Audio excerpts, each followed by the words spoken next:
As you watch this, Hong Kong is one of the world's leading financial centres and one of the world's most densely populated places, with a population of over 7 million in just over 1,000 kilometres squared. Hong Kong is one of the highest per capita incomes in the world, one of the highest life expectancies, and one of the highest average IQ scores, has a highly developed transportation system, modern art, architecture, and it's considered one of the world's most vertical cities. I visit Hong Kong annually, and during my visit last year I found it sleepless, teeming with amazing food, endless entertainment, people always in a rush, and also a mesh of cultures and opportunity. But this wasn't the Hong Kong I grew up in, or the one my mum grew up in, nor the one my grandpa grew up in. My grandpa was born in mainland China, in Guangzhou, the closest province to Hong Kong. Like countless other families escaping an oppressive China, he and his family fled to Hong Kong in the 30s. He grew up in a British Hong Kong because Hong Kong had been leased to Britain for 99 years since 1898. As a child, his mum spent her life playing mahjong, his dad smoking opium, and he rarely had proper food at home. He spent a lot of his time on the streets, but his best memories from these years were small dinners shared with his many siblings at home. In hindsight, he sees a broken Hong Kong, but he remembers how he considered his days relaxing, commenting that ignorance is bliss. The Asia-Pacific War, 41 to 45, saw Japanese occupation in Hong Kong. At this time, my granddad was 13 years old, and he remembers a Hong Kong that had streets riddled with Japanese Navy, Army and officers, and of prejudice. He remembers these officers beating up his father without reason. And during this time, he was left to his own devices, looking after his younger sister, and he worked in a factory that paid him just one bowl of rice or porridge a day, which he had to share with her. Fortunately, this did not last. At the end of the war, the Japanese signed surrender back to Britain in 45. In re-establishing civil government, this began a period of change similar to many other developing countries during the era. The 50s saw economic revival and trade flourish. The 60s saw social discontent and riots, but Hong Kong continued to develop and improve. This was the time where my granddad got married and had 4 children, one of which is my mum.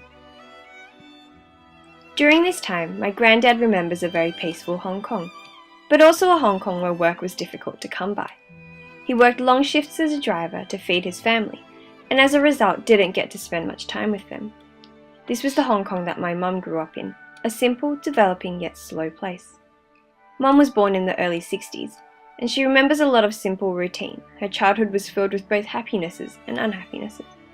Each year she most looked forward to festivals like the Mid-Autumn Festival or the Chinese New Year, where there was a lot more food, more relatives, and there were fun traditions to take part in.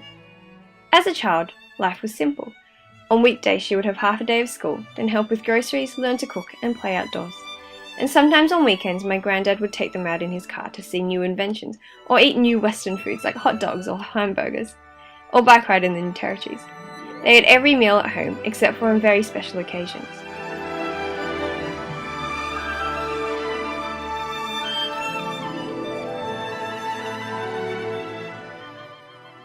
Mum, how would you describe the Hong Kong that you grew up in? Life was simple.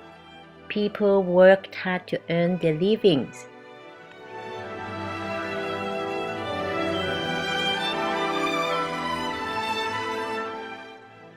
Growing into an adult, Mum spent a lot of time with her friends, being very adventurous and enjoying the outdoors. Her simple, humble upbringing has made her into a kind, generous and loving woman who celebrates all the little and big things in life.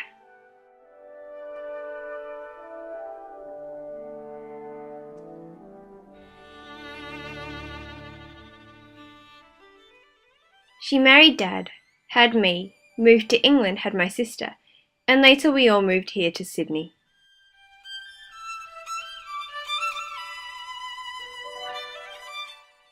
So Mum, how has Hong Kong changed? Now in Hong Kong, the education opportunity and job opportunity increases a lot. Everywhere is full of energy and dynamic.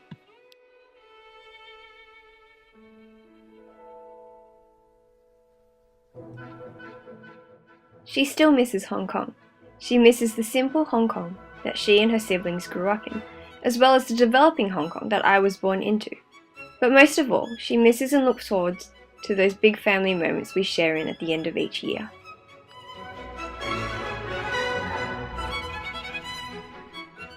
Hong Kong is a thriving and changing place.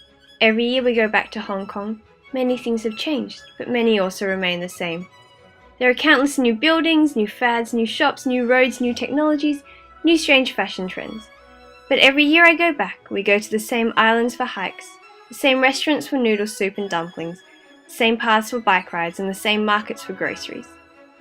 The great things have remained the same, and they've remained the same for me, my mum, my granddad, and my family too. We celebrate this blessing over good food and great conversation, and we call it family.